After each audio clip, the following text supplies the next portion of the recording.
বিসমিল্লাহির রহমানির রহিম। আসসালামু আলাইকুম।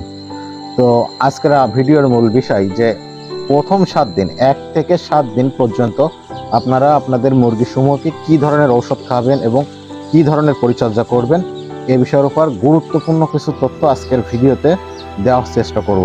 1 থেকে 7 দিন পর্যন্ত আপনারা আপনাদের বাড়ির মুরগি অথবা ফার্মের মুরগি, যে মুরগি হোক না কেন, 1 থেকে 7 দিন বয়স পর্যন্ত আপনারা বাড়ির আপনাদের মুরগি সমূহকে কি ধরনের ঔষধ খাওয়াবেন এবং কি ধরনের পরিচর্যা করবেন এই বিষয়ের উপর গুরুত্বপূর্ণ তথ্য আজকের ভিডিওতে দেওয়ার চেষ্টা করব। তাই আশা করি আজকের ভিডিওটা শেষ পর্যন্ত দেখবেন, কারণ প্রথম 7 দিন মুরগি সব থেকে ধকল যায় বেশি। প্রথম 7 দিনে যদি আপনার মুরগিগুলোকে আপনারা সুস্থ রাখতে না পারেন, সেক্ষেত্রে কিন্তু আপনাদের মুরগির মর্টালিটির সংখ্যা বেড়ে যাবে, মানে মুরগি বেশি বেশি মারা যাবে।